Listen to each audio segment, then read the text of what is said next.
इसमें मेरे को बहुत ज़्यादा खुशी है कि मैं अब इंडस्ट्री में नहीं हूँ, तभी मैं वीडियो बना पा रहा हूँ, नहीं तो मेरे को बैन कर दिया जाएगा। आप जैसे ही किसी इंस्टीट्यूट पे पाँव रखते हो ना, आपको इतना ज़्यादा ब्रेन वॉश किया जाएगा। आज सुबह अगर वो 9 बजे ऑफिस आ रहे हैं तो कल शाम को 3:30 बजे वो घर जाएंगे। मतलब कोई कंपनी अपना घाटा करके फ्रेशर्स को काम नहीं सिखाना चाहती है। उस बंदे से सीखेगा भी कौन? तेरे को नॉलेज क्या है बे? तूने कभी किया है, रोटो किया है? तूने कभी न्यू खोला है? VFX में आना मेरी लाइफ का सबसे बड़ा गलती है। आपका एक सपना है कि आपको आपकी करियर का शुरुआत क्रिएटिव इंडस्ट्री में जाके करना है। Creative industries like VFX, video editing, graphic designing and बहुत सारी चीजें हैं, बट आपने सोचा है कि आपको VFX इंडस्ट्री में जाना है। बहुत सारी मूवीज आ रही है, बहुत हाई लेवल की VFX है यार। लाइक अभी रामायणा मूवी भी आ रही है जिसका बजट 4000 करोड़ रुपए। कितना ज्यादा रेवेन्यू जनरेट करके देगी वो मूवी। इसका मतलब आप समझ सकते हो कि कई करोड़ों रुपए VFX में खर्चा हुआ है। आप में से कईयों का सपना होगा कि आपको एक VFX आर्टिस्ट बनना है। इस वीडियो को देखने के बाद आपका शायद वो सपना टूट जाए। इस वीडियो में मैं आपको कुछ ऐसी ऐसी चीजें बोलूंगा जिससे हो सके तो ये वीडियो आपको कुछ दिनों बाद नहीं देखने को मिले, क्योंकि इस वीडियो में बहुत ज्यादा हार्श ट्रूथ के बारे में मैंने बात की है। तो इस वीडियो को जितना हो सके शेयर कर देना लोगों के साथ, और इस वीडियो को लाइक दे देना प्लीज। एक एक पॉइंट मैं मेरा पर्सनल एक्सपीरियंस के साथ शेयर करूंगा आपके साथ। VFX इंडस्ट्री में रहता हुआ हर एक बंदा ये स्कैम को झेल रहा है, उसके साथ हो रहा है। उन लोगों का भी एक सिचुएशन है, उन लोगों के साथ भी बहुत ज्यादा गलत हो रहा है, इसीलिए वो कुछ नहीं बोलता है ऐसा। VFX इंडस्ट्री आज की इंडस्ट्री नहीं है, ये बहुत सालों पहले जब अवतार आई थी 2009 में तब की बात है। उस टाइम जेम्स कैमरॉन ने इसे बूस्ट किया, बट रियलिटी में जब स्टार वॉर्स आई थी, लूकस फिल्म्स, जॉर्ज लूकस ने ही इसका शुरुआत किया है। Hats off to the George Lucas. उसके बाद धीरे धीरे 2008 से 2012 तक ये इंडस्ट्री काफी अच्छा खासा हाइक पे था। उसके बाद आता है द बाहुबली इफेक्ट। अब बाहुबली मूवी रिलीज होने के बाद इंडियन ऑडियंस को पता चला कि रियलिटी में ऐसे भी मूवीज बन सकती है। एंड देन उसके बाद आता है कोविड, और कोविड में ये क्या ही बूम हुआ। मतलब उस टाइम पे बहुत सारे OTTs पे, बॉलीवुड पे काम हो रहे थे, उसके कारण बहुत ज्यादा काम आ गया था। उस टाइम पे इस इंडस्ट्री को अच्छा खासा इंडिया में बूस्ट मिला था। लिटरली मैं कह रहा हूँ, ये राइटर स्ट्राइक के बाद इंडस्ट्री बहुत ज्यादा डाउनग्रेड टेंडेंसी में जा रही है। बहुत ज्यादा खराब हालत है इसका। इसके बारे में मैं डिटेल में बात करूंगा आगे वीडियो में। एंड देन उसके बाद आता है AI का खतरा। अब जब राइटर स्ट्राइक चला गया, उसके बाद AI ऐसी ऐसी चीजें कर दे रहा है ना कि कंपोजिटर्स की गांड फट जा रही है। अब बात करते हैं डायरेक्ट इफेक्ट पे यार। लिटरली अब जब इंडस्ट्री में बहुत ज्यादा बूम आया, उसी टाइम पे बहुत सारे इंस्टीट्यूट्स खुले। लाइक लोगों को भी तो बनाने का शुरुआत वहीं से होना शुरू हुआ। इंस्टीट्यूट्स के खुलने के टाइम पे ऐसा ऐसा चीजें था, बहुत सारे कंपनीज को ऐसे ऐसे आर्टिस्ट चाहिए थे। मेरे को स्टूडेंट्स दो, मैं उनको काम सिखाऊंगा और उसके बाद उन्हें ऊपर लेके जाऊंगा। धीरे धीरे चीजें कैसे बदलती गई। जब आप मिडिल क्लास फैमिली से आते हो तो इनका फीस आप अफोर्ड नहीं कर सकते। मैं मेरी बात करता हूँ, जब मैंने 12th में बोर्ड्स कंप्लीट किया, देन पापा को बोला था कि मुझे VFX सीखना है। पापा ने बोला कि यार हम इतना पैसा अफोर्ड नहीं कर सकते, पर मैंने धीरे धीरे कैसे करके उनको मना लिया। उनका सिर्फ यही शर्त था कि तुम अगर 12th में अच्छा स्कोर किए तभी तुमको VFX सिखाया जाएगा, क्योंकि तुमको अपना वर्थ साबित करना होगा, तुम वर्दी हो या नहीं। मतलब मेरे पापा ओडिन से कम थोड़ी है। जो लड़का क्लास 1 से लेके 11 तक 1 मार्क्स से फेल होने के लिए बच जाता था, वो लड़का 12th में 75% स्कोर करता है। एंड देन पापा उसके मान जाते हैं, चलो यार सिखाई देते हैं, क्या है लड़का थोड़ा सा पैशनेट तो है कम से कम। पापा ने सिखाया। एंड देन उसके बाद जैसे ही मैंने इंस्टीट्यूट पे कदम रखा, आप विश्वास नहीं करोगे, उस टाइम से आप जैसे ही किसी इंस्टीट्यूट पे पांव रखते हो ना, खासकर एनिमेशन या VFX इंस्टीट्यूट पे, आपको इतना ज्यादा ब्रेन वॉश किया जाएगा। उनके फैकल्टीज को भी ट्रेनिंग दी जाती है कि आप लड़कों को ब्रेन वॉश करो। अब जैसे ही काउंसिलिंग के लिए बैठोगे, उनका एक काउंसिलर होता है, उसको तो खास कर स्पेशल ट्रेनिंग दी जाती है। वो सेंटर का HOD होता है, वो बिठाया जाता है आपके साथ में। यार लिटरली मेरे साथ क्या गलत हुआ था पता है? उस टाइम पे मैंने,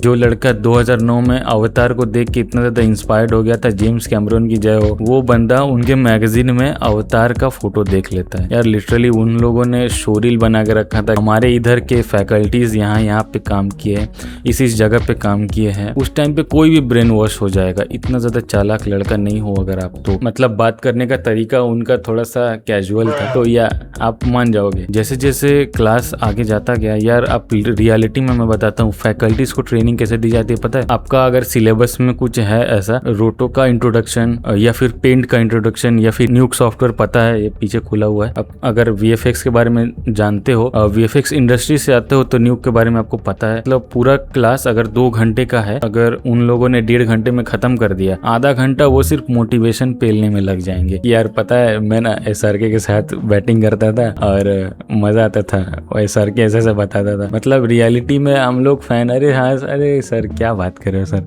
अरे सच में सर, अरे अरे अरे सर मेरे को भी बनना है सर, आपकी ही तरह बनना है। रियलिटी में मैं चिड़िया बन गया। जैसे जैसे आपकी क्लासेस खत्म होती जाएंगी ना, आपके साथ गलत चीज़ें होना शुरू हो जाएंगी। रियलिटी में कैसे होता है मैं बताता हूँ।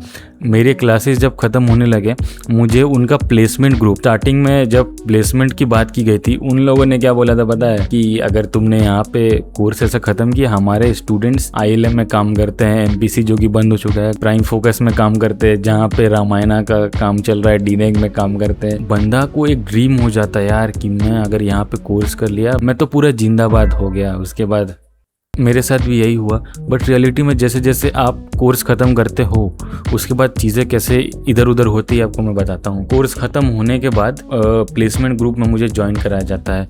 स्टार्टिंग में प्लेसमेंट ग्रुप में ऐसा बताया जाता है कि मतलब एक इंटरव्यू में कैसे अपना प्रेजेंस दिखाया जाता है। बहुत बड़ा बड़ा वर्ड है, मतलब काम कुछ नहीं है, काम उन लोगों ने क्या सिखाया। अभी इसके बाद मैं आपको रियलिटी और थोड़ा सा हार्श बताने वाला हूँ, तो सुनो। जब प्लेसमेंट के लिए मैं गया, प्लेसमेंट वहाँ पे कुछ नहीं था। मैंने VFX फॉर फिल्म कोर्स किया था, बट रियलिटी में वहाँ पे प्लेसमेंट में कुछ VFX के लिए कुछ था ही नहीं। वीडियो एडिटिंग था, ग्राफिक डिज़ाइनिंग था, बट मैंने वीडियो एडिटिंग सीखा ही नहीं है। मैं वीडियो एडिटिंग में जॉब क्यों करूँगा? मैंने बड़े बड़े सपने देख के रखे हैं कि मेरे को VFX आर्टिस्ट बनना है। मैं वीडियो एडिटिंग या फिर ग्राफिक डिज़ाइनिंग या फिर वेब डिज़ाइनिंग क्यों करूँगा? मेरे को क्यों दिया जा रहा है वेब डिज़ाइनिंग का? कुछ भी नहीं करना मेरे को, आप अपने पास रखो। एंड देन उसके बाद क्या होता है, मैं धीरे धीरे खुद से अप्लाई करता हूँ। घर से बहुत सारा ताना सुना। 1 साल के लिए मैं बहुत डिप्रेशन में था। जैसे तैसे करके मैं मुंबई गया घर से पैसा लेके, एंड देन मैं बेंगलोर गया घर से पैसा लेके। पैसा फंसाया मैं सिर्फ, कुछ नहीं। एंड देन कोलकाता में एक VFX स्टूडियो है, मैंने वहाँ पे इंटरव्यू दिया, ठीक है। वहाँ पे मेरा सिलेक्शन हो गया, मैं खुश हो गया यार। बहुत देर बाद, बहुत दिनों बाद यार कुछ तो मिला। और उसके बाद चीज़ें कैसे बदलती है। जैसे ही मैंने वहाँ ज्वाइन किया, सबसे पहले एक चीज़ बोली गई, आपने जो चीज़ें इंस्टीट्यूट में सीखी है भूल जाओ, पकड़ के झूल जाओ। मतलब भूल जाओ, कुछ नहीं आता आपको, कुछ नहीं जानते हो आप। ऐसा करो, सब चीज़ भूल जाओ। आप रियलिटी में आप ये चीज़ सोचो, एक स्टूडेंट जो मिडिल क्लास फैमिली से आता है, इतना ज़्यादा अमाउंट का कोर्स किया उसने, तो ऐसा बोला जाता है कि आप जो सीखे हो भूल जाओ। कैसा लगता है यार? मैंने इतना ज़्यादा पैसा लगा के सीखा, आप उसके बाद ऐसा बोल रहे हो? या तो इंस्टीट्यूट सबसे बड़ा स्कैम है, या तो ये इंडस्ट्री सबसे बड़ा स्कैम है। मतलब VFX में आना मेरी लाइफ का सबसे बड़ा गलती है, यह मैं आज बोल दे रहा हूँ। एंड देन उसके बाद क्या होता है कि मैं जैसे जैसे वहाँ पे काम करता हूँ, मुझे ऐसे स्टार्टिंग में कुछ नहीं फील हुआ था, क्योंकि स्टार्टिंग में मेरा ब्रेन वॉश कर दिया गया था। अगर तुम एक VFX इंडस्ट्री में काम करते हो, तुमको एक्सटेंड करके काम करना होगा। एक्सटेंड का मतलब ये नहीं सुबह 9 बजे आए और 7 बजे निकल गए, या फिर सुबह 9 बजे आए रात को 9 बजे निकल गए। वहाँ पे एक्सटेंड का मतलब ये होता है, मैंने मैक्सिमम से मैक्सिमम एक्सटेंड करते हुए लोगों को देखा है। पता है कैसे? आज सुबह अगर वो 9 बजे ऑफिस आ रहे हैं, तो कल शाम को 3:30 बजे वो घर जाएंगे। सोचो कितना ज्यादा वर्क प्रेशर है। एंड देन उसके बाद वाले दिन भी उनको आना है ऑफिस। उन लोगों के सर पे कितना ज्यादा, मतलब मेंटली, फिजिकली और फाइनेंशियली 3 टाइप से आप स्ट्रगल करोगे। मतलब आपका कुछ वर्क लाइफ बैलेंस नहीं, आप फैमिली को कुछ नहीं दे पाओगे। आप फैमिली घर पे जाओगे, खाली सोओगे, हागोगे, यहाँ पे आ जाओ। इनका मानना ये है कि आप हागोगे भी यहीं पे, एक टेंट गाड़ लो, यहीं पे सो जाओ, और ओवर टाइम का तो 1 रुपया नहीं दिया जाएगा आपको। अभी मैं स्टूडेंट्स के बारे में बात करता हूँ। बहुत सारे स्टूडेंट्स मेरे को मैसेज करते हैं लिंक्डइन पे आके, ऐसा बोलते हैं कि यार भैया आप जहाँ पे काम करते हो देखो ना जरा, कुछ अगर जान पहचान है तो और कहीं भी मेरा कुछ करवा दो। रियलिटी में होता क्या, जब स्टूडेंट जब काम सीखते हैं, उनको ब्रेन वॉश कैसे किया जाता है, उनको बोला जाता है कि तुम जैसे तैसे करके एक इंटर्नशिप पालो। अभी माहौल बहुत खराब है कि आप अगर मिडिल क्लास फैमिली से आते हो ना, आपके लिए बहुत ज्यादा स्ट्रगल भरा होगा इन लोगों का कोर्स का फीस पे करने में। बट रियलिटी में जब जॉब की बारी आएगी ना, आपको ऐसा बोला जाएगा कि यार जैसे तैसे करके जॉब पालो, एंड देन उसके बाद आप घर से पैसा लेना, घर से पैसा लेके फिर पे करना आपका रेंट। मतलब आप क्या सोचते हो कितना, मतलब आपको कितना ज्यादा गिराया जा रहा है। आप जब पढ़ रहे हो उस टाइम पे भी आपको पैसा दिया जा रहा है, अब जब जॉब करने जा रहे हो उस टाइम भी आप पैसा लोगे। माहौल जरूर अच्छा होगा, माहौल कभी अच्छा नहीं हो सकता। इस VFX इंडस्ट्री का माहौल कभी अच्छा नहीं, मतलब VFX बहुत अच्छा वर्ड है, बट VFX इंडस्ट्री बहुत बड़ा दाग है। अगर अगर आपको VFX इंडस्ट्री में जाना है, इंडिया में काम मत करो, इंडिया से बाहर चले जाओ, बट VFX इंडस्ट्री यहाँ पे रह के आप उसमें ज्वाइन मत करो। चिंदी पैसा में काम हो रहा है, मतलब 2 रुपया 4 रुपया में काम हो रहा है। कंपोजिटिंग कितना अच्छा काम आपको सिखाया जब जा रहा है, आपको 5000 दिया जा रहा है, 6000 दिया जा रहा है। कहीं कहीं पे तो इंटर्नशिप का पैसा भी नहीं दिया जाता है। ऐसा लोग बोलते हैं कि तुम जैसे तैसे करके एक इंडस्ट्री में रह के अपना एक पोर्टफोलियो बना लो, काम सीख लो, एंड देन उसके बाद आप एक अच्छा पोर्टफोलियो लेके दूसरा कंपनी में जाना, सैलरी बढ़ जाएगी। रियलिटी में पता है सैलरी 5 से 6 साल बाद रहोगे ना इंडस्ट्री में, इतना अच्छा सैलरी नहीं है यार। आप दूसरी चीजें ट्राई करो, मतलब आपका स्किल अच्छा है, अगर आप क्रिएटिव माइंडसेट वाले बंदे हो, AI सीखो, AI वीडियो जनरेशन में आ सकते हो। क्योंकि अभी रिसेंटली बहुत सारी मूवीज ऐसा देखा मैंने जिसको AI से प्रॉम्प्ट देके जनरेट किया जा रहा है। ये रियलिटी है, ये फ्यूचर है। नेक्स्ट फ्यूचर में आपको AI देखने को ही मिलेगा, चाहे ऑस्कर कितना ही ज्यादा बैन कर दे AI को, बट वो एक टेक्नोलॉजी है, टेक्नोलॉजी से कोई मुंह फेर नहीं सकता है। अब खुद की डे टू डे लाइफ को देखो ना, इस टाइम पे क्या होता है कि आप ChatGPT ज्यादा यूज करते हो गूगल के छोड़ के। ChatGPT से पूछना है कि मेरे को बुखार है, टट्टी लगा है, इसका दवा क्या है, तो वो बता देगा। रियलिटी में यही होता है कि आप गूगल पे नहीं जा सकते, गूगल आपको सारा आंसर नहीं दे सकता, बट ChatGPT आपको देता है कि वो आपके साथ एक टेक्नोलॉजी है, वो एक टेक्नोलॉजी बन चुका है। अब बात करते हैं अपॉर्चुनिटीज के बारे में। यार रियलिटी में इंडस्ट्री में जब मैं था, अब नहीं हूँ, इसमें मेरे को बहुत ज्यादा खुशी है कि मैं अब इंडस्ट्री में नहीं हूँ, तभी मैं वीडियो बना पा रहा हूँ, नहीं तो मेरे को बैन कर दिया जाएगा। और उसके बाद रियलिटी में क्या होगा पता है, मेरे को और कहीं VFX में जॉब नहीं मिलेगी, बट मेरे को अब चाहिए भी नहीं, अब अपना जॉब अपने पास रखूँ। हर साल एक VFX या फिर एनिमेशन इंडस्ट्री इतने सारे स्टूडेंट्स को पैदा करता है, बट रियलिटी में इतना जॉब्स है नहीं फ्रेशर्स के लिए। फ्रेशर्स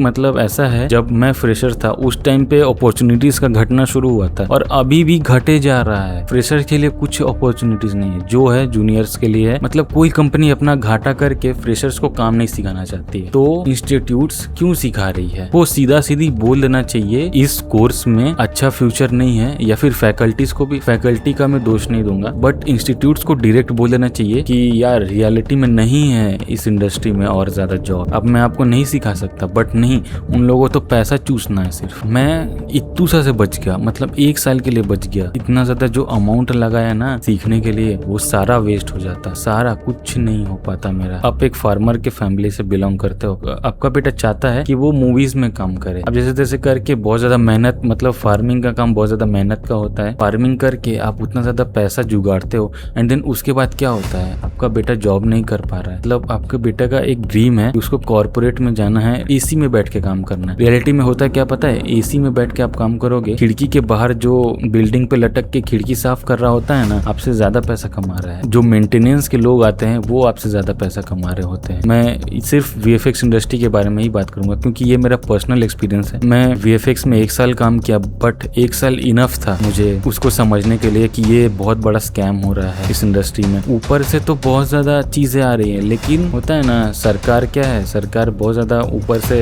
छोड़ रही है, लेकिन आम जनता के पास नहीं जा पा रहा है। वही है VFX इंडस्ट्री में, क्लाइंट से बहुत सारी चीजें आ रही है। मेरी स्टूडेंट्स से एक ही गुजारिश है, इस वीडियो को जितना हो सके शेयर करो सारे फैमिलीज में, ग्रुप्स में, क्योंकि इस टॉपिक के ऊपर अभी तक एक वीडियो नहीं बनी है। हो सके तो ये वीडियो डिलीट हो जाए। बहुत सारे बड़े बड़े महाजन बैठे हैं जो मेरा ये वीडियो को डिलीट कर दे। बहुत सारी कंपनीज है जिन्होंने करोड़ों कमाए हैं। आप रिटायर कब होते हो पता है? जब आप थोड़ा सा ज्यादा एज हो जाएगा आपका। चीज क्या करना पता है? फैकल्टी में चले जाओ। मतलब मैं सोचता था कि मेरा सर फैकल्टी में क्यों आया है, वो आज तक कभी नहीं बताया क्यों आया, बट मेरे को रीजन पता चल गया। और इसके बाद और एक बड़ी चीज क्या हुई पता है? जिस इंस्टीट्यूट से मैंने VFX सीखा, वहाँ का जो मेरे से ऊपर बैच का जो लड़का था, उसको तो जॉब नहीं मिल पाया अनफॉर्चुनेटली, बट उसने ट्राई भी नहीं किया। अभी वो क्या करता पता है? उसने फैकल्टी का ट्रेनिंग लिया और वो लड़कों को सिखा रहा। मतलब आप सोचो कितना बड़ा स्कैम है ये। आपने काम सीखा, अब आप दूसरों को काम सिखाओ। मतलब वो काम सीख के आप कुछ प्रोडक्टिव नहीं कर रहे, आप सीखे, आप उसके बाद आप दूसरों को सिखाओ। मतलब मेरा कहने का ये है, उस बंदे से सीखेगा भी कौन? तेरे को नॉलेज क्या है बे? तूने कभी किया है, रोटो किया है? तूने कभी न्यू खोला है जाके ऑफिस में? कभी प्रोडक्शन शॉट भी देखा है? साला घुस गया है, उससे कौन सीखेगा? कौन? मैं कभी नहीं सीखता VFX उससे। खैर, आज की इस वीडियो में बस इतना ही। मैं आपसे सिर्फ एक ही बात कहना चाहूंगा, इस वीडियो को इतना ज्यादा शेयर करो कि ये वीडियो बहुत सारे लोगों तक पहुंच जाए, और बहुत सारे जो स्टूडेंट्स है अपना पैसा जो फंसाने जा रहे हैं वो अवेयर हो जाए और वो ये गलती ना करे। प्लीज, मुझे बहुत बुरा लगता है यार, मेरे साथ जो गलत हुआ मैं और आगे लोगों के साथ गलत नहीं होने देना चाहता। And thanks for watching my video. अगर ये वीडियो आपको अच्छा लगा तो एक लाइक देना एंड चैनल को सब्सक्राइब कर देना, ठीक है। मिलते हैं नेक्स्ट वीडियो में ऐसे ही एक एंगेजिंग टॉपिक में लेके आने वाला हूँ। सो बाय, गुड नाइट।